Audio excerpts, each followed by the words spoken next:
meet the Mets. Step right up and greet and the Lindor Mets. hits one in the air to deep left field. Back goes Yelich to the warning track. Looking up. It's out of here. Have the time of your life Lots of because the Mets are inside the ball.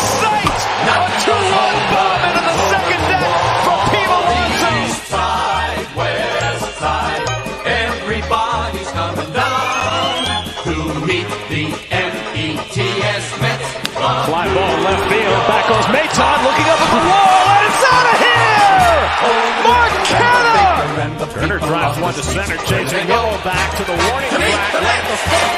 Hold that hollering and cheering and they're jumping in their seats. Where do they go? To meet the Mets! All the fans are true to the orange and blue. So hurry up and come on down. Going back, running We track got ball. And goodbye! Home run! For the Mets tonight has come with 2 strikes. Here's lifted down the line. They've got it. It's a home run. Come on and meet the Mets. Meet the Mets. Step right up and greet the Mets. Bring your 2-2. And Munson goes down on strike. Guaranteed to have the time of your life because the Mets are really something. Cruz goes down on the changeup. Knocking doors open. Swung out and missed strike 3. Got him with a hard slider. 1-2. Struck it. Everybody's coming down to meet the METS Pitchers combined for the second no-hitter in New York Mets history. of New York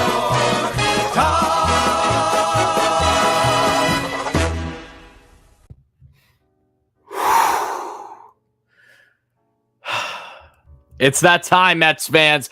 How's it going, everybody? Thank you guys all so much for chiming in for the latest post-game show, pre-game show, rather. I'm not used to doing these pre-game shows. They're playoff exclusive. This may be the last of the year for me, or this might be just the second of many more to come. We will soon see. But, guys, as you know, I was in attendance yesterday.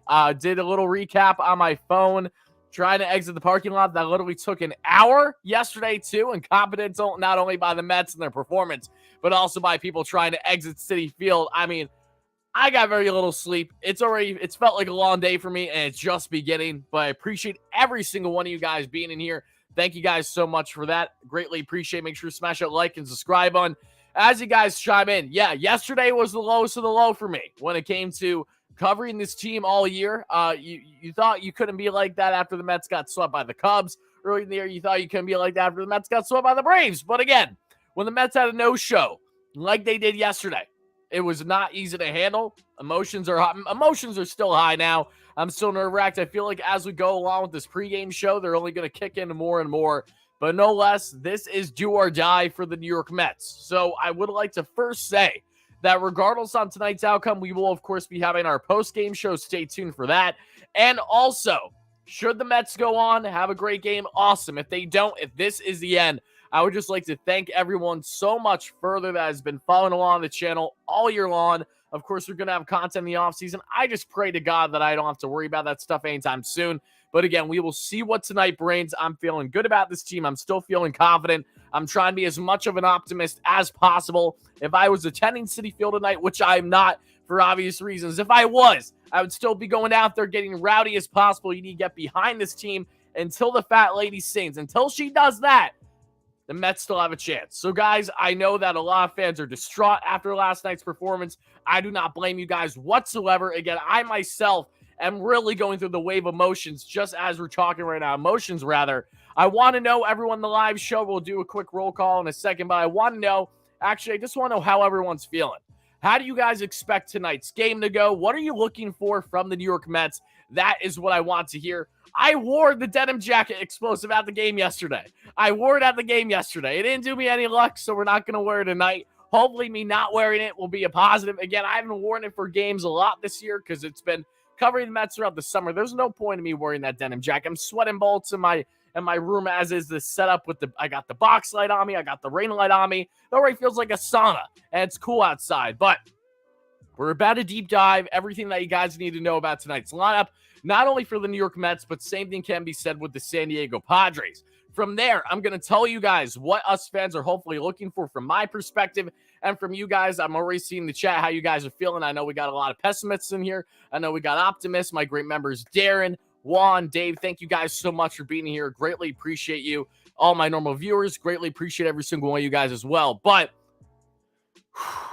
just trying to get prepped here. Bear with me 1 second. Let me get a swig on my drink. Bear with me 1 second. Then we'll start to deep dive everything here. Giovanni, I don't think we're going to do a Q&A for the pregame show. However, depending on tonight's result, we may be doing a live caller Q&A and postgame. Don't know yet, but yeah, apologies for that. What's up, Fern? How's it going, Stoney? Again, appreciate all my viewers in here. But guys, let's break it down. The New York Mets came out with a lineup yesterday that, for me at least, I was excited with. I was very happy with the Mets lineup on paper yesterday. However, what we saw, unfortunately, was the same exact notion that we've seen when the Mets have played against Yu Darvish this year, and they did little to nothing. They had nothing against you. We even got the Darvish chance going multiple times throughout yesterday's game early. Shades of when the Pirates fans are doing that to Johnny Cueto when he was with the Reds in that playoff game years ago. It wasn't enough, unfortunately. It was not enough. I don't know if they're going to get Snell chance going or what. I said so much profanity at the game and in my post-game recap on my phone yesterday. But it's a new day for the New York Mets. It may be their last day, but it is a new day for them. And until things are finally wrapped up, I'm going to show confidence. I'm going to show excitement. I'm going to be nerve-wracked as all hell with Jacob deGrom on the mound, trying to have somewhat of a bounce back. Again, he didn't pitch terribly against the Atlanta Braves. He wasn't the reason why the Mets lost that game in Atlanta. However, he did not go as deep as what us fans were hoping for. And again, a lack of performance from the Mets' top dogs of the races over their past two starts now, that being a Max. Again, I'm not going to harp on that much more. We're going to focus on this game. Biggs, thank you so much for the dono. I appreciate that. Before we deep dive things further, just want to say thank you for everything you do for the Mets community. Now, why in the blue hell it is rough in the lineup and not Alvarez? Shaking my damn head, Buck. All right, I'm going to get to that shortly. Thank you for the dono. Ruben, thank you so much for the $5 dono. Love you, brother. Appreciate that. For everyone wondering why Darren Ruff, why is he starting? Why is he in this 8th spot? Why is he at DH? I told you guys this. I said it on Bleav in Queens, the podcast with Wrecker and Joe a couple days ago. I said it wouldn't be outlandish if Ruff ends up starting in this game too, specifically, whether we like it or not, because of the fact that he is 3 for 7 in his career with a home run, I Bleav 3 RBIs and 10 at-bats against Blake Snell. He is 1 for 1 against Josh Hader with a home run, which I think it was earlier this year when he was with San Francisco and Hader respectively was with Milwaukee still. No less. What I will say is that as much as we have had frustrations about Darren Ruff during his entire tenure as a New York Met, we need to stop nitpicking for 1 minute. If you were not named Eduardo Escobar, Starling Marte, or Brandon Nimmo with the triple yesterday, you were god-awful for the most part in yesterday's game. Let's call it a buck out is. No pun intended. It starts with Alonso. It starts with Lindor. Your top dog's not performing. The majority of the Mets lineup in unison had nothing offensively to give. So before we go on and say, oh my goodness, we're going to be doom and gloom because Ruff is in the lineup, I would first like to emphasize that look at this team as a whole. 1 through 9. They need to step the fuck up. That is the reality that we are living in, okay? Now, if the Mets go on to drop this game and Darren Ruff is the sole reason why, we'll discuss it then. But as much as we may be frustrated with Darren Ruff, I understand why Buck has him in the lineup. He has a favorable matchup. Whether he does that or not, we don't know, because the exact reason why the Mets trade for Darren Ruff was because of his favorable numbers against lefties, not only this season, but since arriving back in the MLB that he arrived, I think, during the short 2020 season with San Francisco coming from overseas after he was initially drafted years ago by the Phillies. So, in my opinion, I think Ruff is one of our least concerns right now, and the overall concern is this offense as a whole performing, okay? That is the focus. It is not only Jacob deGrom coming down and make sure he does exactly what he's supposed to, but the same thing can be said with this team that was nothing short of lackluster in game 1 of the wild card. So deep diving this lineup, as you guys see here, in the leadoff spot, per usual, it is going to be center fielder Brandon Nimmo. The 2 spot, a man who is still, again, not fully healthy, dealing with his ailment with his broken finger on his right hand, that being his Starling Marte or left hand, whichever one it is. Marte's in right, who looked great in right field yesterday, had a nice base knock. He stole 2 bags. Mets could not score for him. You got him there. Number 3 is the man who needs to wake up. The man who needs to step up when the Mets need him most. Not only this whole team, but the $341 million man in Francisco Lindor. In the 4th spot, Pete Alonso. Same thing can be said, Pete. You might not be making $341 million, but you are the driver of this offense from an offensive standpoint. It means nothing if you get these guys on base if you cannot drive them in. Alonso did not look good. He was pressing yesterday. He was overthinking with his at-bat. His strikeout looking early was a great example of that. Alonso needs to be better. Mark Canha at 5. Questionable decision by Buck here to have Canha ahead of McNeil. However, I thought, and many fans thought, that the lineup yesterday looked really good, and it ended up performing the complete opposite. So I'm not going to sit here and gripe about the lineup much. I just want to see results. Mark Canha starting in left. He's in the 5 spot. In the 6th spot, it is McHits. The hits got himself. Even though he didn't have 3 hits yesterday, McNeil was barreling the ball well. Unfortunately, just could not get it in the gap. He was hitting some liners, some oppo, some towards right. Hopefully, McNeil can get himself going. In the 7th spot, the man who has not skipped a beat for over a month now, Eduardo Escobar, trying to put the team on his back yesterday while no one else was able to get the job done. He had himself a nice oppo bomb yesterday. He also had himself, was it oppo or was it pulled? I forget if he was on the left or the right side of the plate. Regardless, Escobar with the home run, the double. He's trying to keep the Mets juices flowing, helps deepen this lineup. Darren Ruff, who we just talked about extensively in the 8-hole at DH, and Tomas Nido in the 9 spot, which I'm happy about. I'm glad it's Nido over McCann. Now, one thing that I think can be said is that if Darren Ruff gets 1 or 2 at-bats and he is completely outdueled against Blake Snell, then I think at that point you have nothing to lose by putting Francisco Alvarez into the ballgame. I think, and I spoke with Casey Stern on his Unfiltered podcast for the Bleav Network that came out earlier today. Check it out. It's on YouTube as well. You guys just look up Casey Stern's YouTube channel. Make sure to subscribe to him. Phenomenal sports personality, analyst, diehard Mets fan. We had a great discussion. What I will say again is that from Alvarez getting that 1 at-bat towards the end of the game yesterday, it was good for Buck to do that at least get him acclimated with, facing a playoff atmosphere before he's even starting. It was a blowout game. He had nothing to lose putting Alvarez in that spot.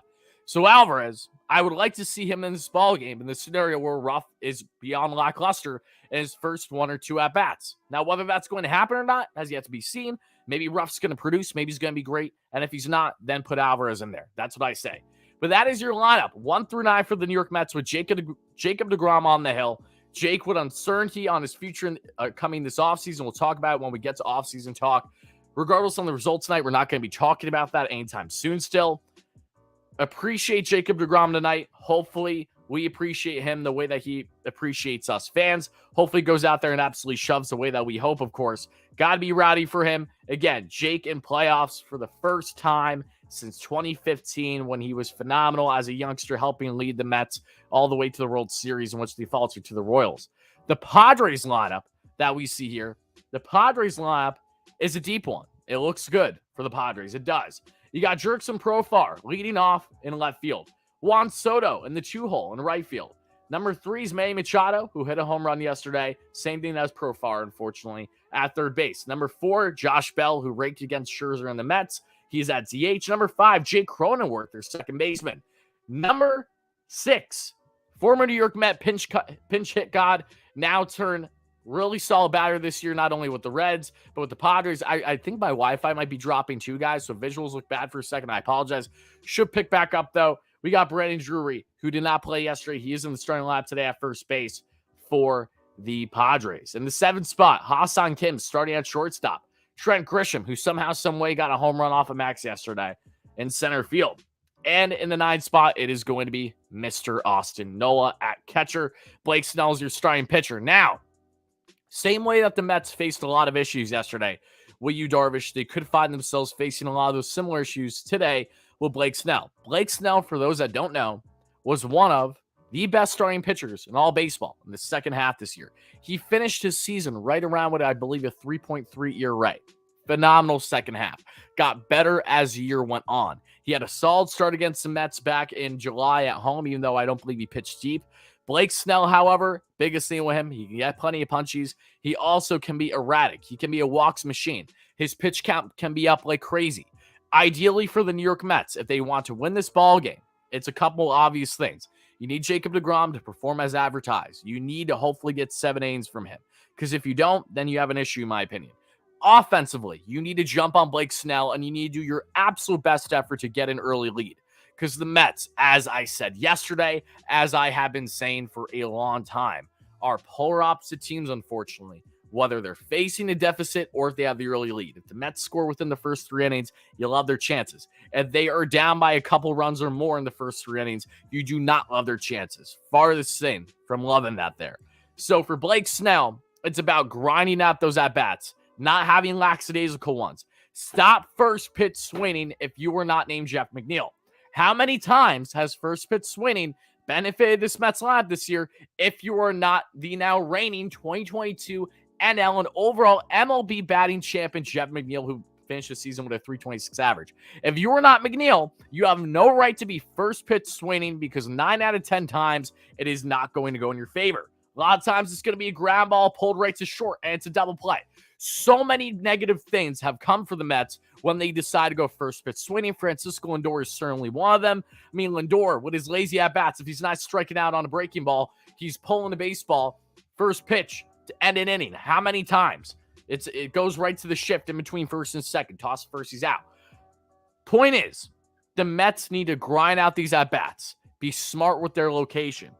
Be wary that lefty on lefty. For Snell, he's going to try to get you down and away.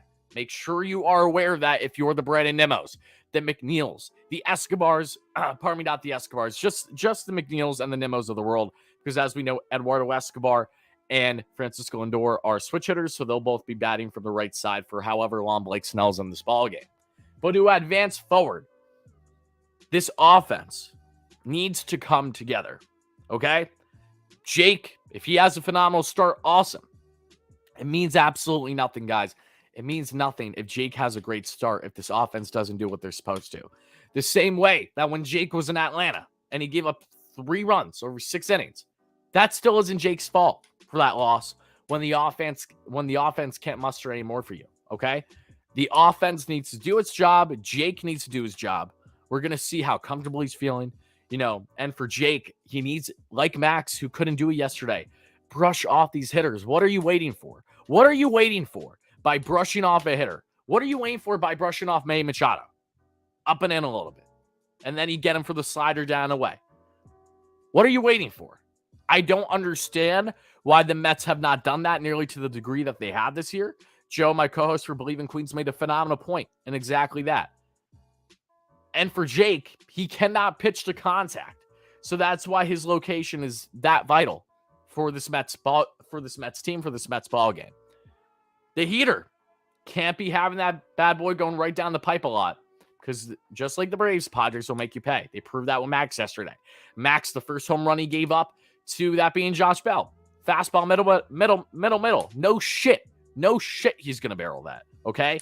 So from an overall pitching perspective, Jake, we need this man locked in. Hopefully 7 strong. Hopefully got the slider cooking. Mixing in the changeup when needed. If you want to throw the curveball every now and then, that's fine. But the fastball needs to be located properly, okay? Brush off these hitters. You have nothing to lose in a do-or-die ball game. Locate the best of your abilities, and hopefully the offense can give Jake enough runs to secure them the dub. So let me address some donos here quick, and then we'll advance forward in the show, guys. Like I said, I'm nerve-wracked as all hell. I'm already feeling more nervous than what I was just 20 minutes ago when we started the show. Again, I appreciate everyone so much that's in here in the show right now. Continue smashing like and subscribe on. Greatly appreciate it. Help us get to 20K subs for our next short-term goal. We have hit 18K. Thank you guys so much for that. I didn't even realize until like a couple hours ago. Really do appreciate that. Again, I don't know what the schmuck is. That is me, what I'm doing right, but clearly I'm doing something right that you guys enjoy. So thank you guys so much for the support. Love you guys all to death. God bless. But yeah, help us get a 20K. That's our next short-term goal. Now help us get to 100 to 200 likes here in the live show. Greatly appreciate that. Ruben with the $5 dono, $5 holla. Thank you, Ruben. Hey, Rory, I was the one that went to say hi in our section. I was also the one yelling Darvish. Love that, Ruben. Awesome. Awesome. Thank you so much, Ruben. It was phenomenal meeting you yesterday, brother. I can recognize you too by your PFP. Yeah, also want to give a shout not only to you, Ruben, but just so many. I mean, so many amazing Mets fans that I got a chance to interact with yesterday pregame, walking around. It's always humbling. It's always great having people call me out and things of that nature. I really do appreciate that. It makes my day. That was certainly my highlight from yesterday's game. No ifs, ands, or buts about it. So, Ruben, thank you so much for the support. Love that you got the I was yelling Darvish like a mofo, too. Who wasn't? I was saying some nasty things yesterday. And I'm not going to hold anything back in a wild card game. You got to throw it all out there. Whether it works in your favor or not, unfortunately for us fans, it didn't yesterday. Hopefully we get more luck on our side today. And just more than anything, just do what you can to win this ball game. Ruben, thank you for, again, I don't need a pretty dub tonight. You just need to get it to 3. You just need to get it to 3. That's the big thing. Love you too, Darren. Appreciate you chiming in here, brother. I did meet Hog yesterday, and that was a mistake on my part. I met up with Borna. He predicted that the Padres would win 7-1 in his vlog. I predicted biasly 4-3 Mets. Shame on me, and I don't know how in God's name he got that correct with the prediction, but he did.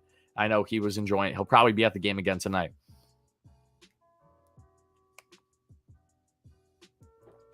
Yeah, Giovanni, we're not going to be doing a Q&A for the pregame show. However, depending on tonight's result for the Mets, we may be doing a live call or Q&A for postgame. Yankee Greats, thank you so much for the sub. I appreciate you, brother, especially from a Yanks fan. I always appreciate that from opposing teams. Happy to have you here, no matter who you're a fan of. Thank you for that. Again, Mets need to wake up. Does Buck believe in team meetings today would be a good time to have one, win or go home? Yeah, I don't know what Buck is saying in that locker room. I have no clue, but Buck and what he says can only go so far. This team needs to come together as a club. And I said this, guys. I said it in the podcast the other day. My concern heading into playoffs wasn't only what will we see from the Aces, right? But also, it is how can Buck get this team to face adversity full-fledged and still put up quality at-bats. We saw Mark Canha with a really good at-bat yesterday when the Mets were losing 7-1, okay? We need to see that from everyone, regardless on the status of the game. Grind out your at-bats. Blake Snell's pitch count can get high very early. Take advantage of that. Take advantage of his lack of control. Get him to issue some walks. Get him out of the ball game fast and get to that Padres bullpen. I know trust me when I say that I know it is easier said than done. I 100% get that. But at the end of the day, this is do or die for the New York Mets. Do the Mets want to go home? Or rather stay, do the Mets want to go home tonight? No, of course they don't. Do us fans want to see the Mets go home tonight? No, of course we don't. Play like it. Play like it. I saw Alonso with his comments yesterday saying this is fun still. I'm excited for tomorrow. I'm glad you're excited, Pete. Pete has struggled to make the proper post-game comments plenty of times. I just hope that internally Pete just gets locked in, okay?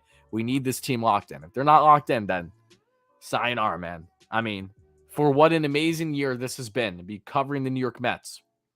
Their second best regular season in team history. Perform like it. Perform like the team that won 101 games this year. That's all we ask as fans.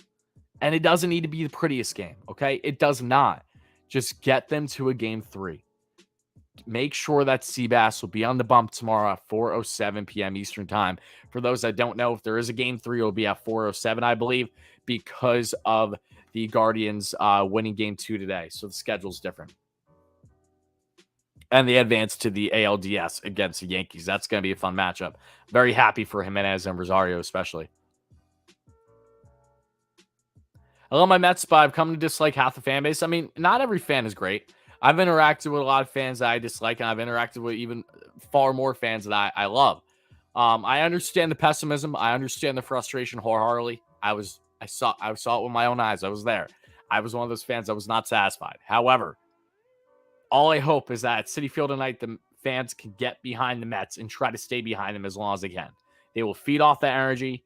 You saw the Mets were trying to get stuff going through in those first couple lanes after they gave up the Bell home run. They just couldn't get enough. But you got to stay with the energy. The team thrives off the energy, I promise you. So when you go from having that energy to you can hear a pin drop.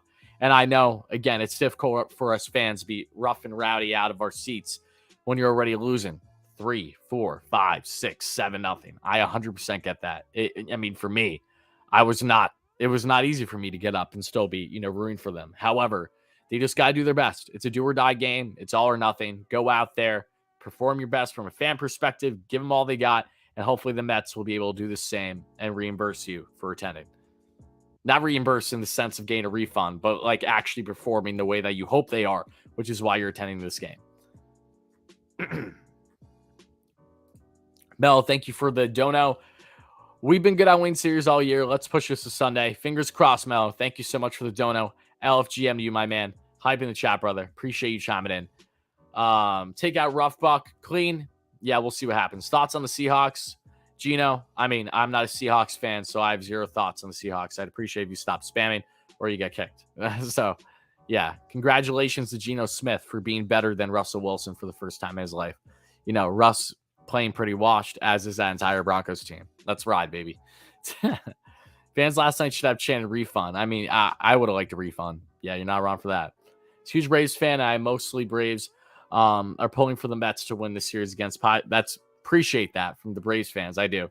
I know Braves fans want to see a Braves Mets NLCS just so they can hurt us again. But yeah, I get it.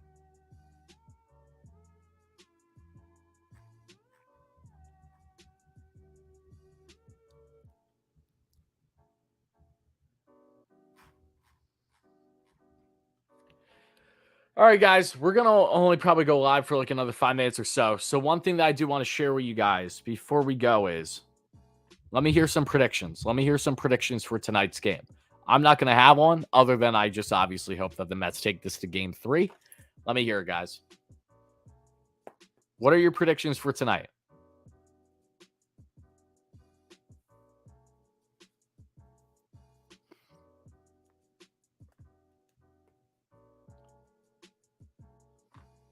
Dodgers versus Mets NLDS would be nice. I tend to agree with you.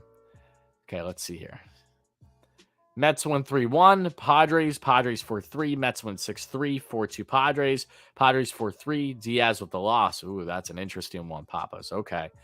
Mets win 7-1. So the opposite of yesterday. 2-1 Padres. Mets 4-1. Mets 5-2. 5-1 Mets. Bring on game 3. 12 strikeouts from DeGrom. 1 earned run. Christopher 5-4 Mets. 3-2 Mets is Darren. Too bad Mets can't play a doubleheader, right? They've done well. Mets win 4-3, says Dave. Mets win 4-2, says Clean. 6-2 Mets, says Kane. Let's go Mets, says Unhinged Yanks. Shout out to you, brother. Appreciate you being in here, Pat. Hope you're doing well. We have to remember the inexperience of this young club also. Oh, yeah. Guys like Pete, great example of that, for sure. They will learn from this regardless of the outcome. Mets win 4-3, 1-0 Mets, 4-3 Mets, says Daryl. Lindor go-ahead homer in the 8th. Colts win Super Bowl. Okay, a little off topic there. McNeil 3-for-5, 4-2 Padres, 5-3 Mets. DeGrom's last start as a Met, possibly. It is possible, yes, but again, hopefully not. Prediction, Ruff will come up with a key offensive play or defensive play to help us win and keep us in the game. It would have to be offensive because Ruff is DHing. Mets 6-3, Mets 4-2, Mets 8-2, says J-Ski. Mets 5-2, Mets 5-3, says Andre. 7-1 Mets, Nito big game for Nito, says Blair. 2-1 Mets, says Dez. Super optimistic, Mets will take series, says Bobby. Mello 5-3, Mets win. Edwin with a 4-out save. Is Benny Agbayani? No, it's not. It's actually the man on the wall behind me. Endy Chavez is actually throwing out first pitch tonight for the Mets. Mets 3-0. DeGrom throws okay. Mets win tonight. A lot of Mets favoritism in here. We got some Padres comments. So 7-3 the Padres. Okay. Interesting. Low scoring game for sure. That's what I expected yesterday, guys. That's what I expected yesterday. But with that being said, guys, that is going to wrap up the show. Not a long pregame show, nothing crazy. I just want to get this out there for you guys. I hope you all enjoyed. Like I said, win or lose, we will be back live post-game right after game 2. It's either going to be a great night or it's going to be the worst night of the year as a Mets fan. So I wish you all good luck watching tonight's game. If anyone's attending tonight's game in person, hope you guys have a great time. I pray to God you guys have a better time than what I did in person yesterday. But thank you guys all so much for watching. Thank you for the donos. Thank you for the likes. Thank you for the subscriptions. And more than anything, the overall support. It truly does mean the world to me. I will see you guys later tonight for post-game coverage. Until then, let's go Mets, baby. Time to bounce back. Time to make a statement. Your 101 season is on the line. Are you going to take that lightly, or are you going to go out there and perform the way that you were supposed to? And at minimum, take this series to a game 3. We will soon find out. Thank you guys so much. This is Wardy signing out. No matter what, let's fucking go Mets, baby. Time to bounce back. Let's see what they can do. Peace out, folks.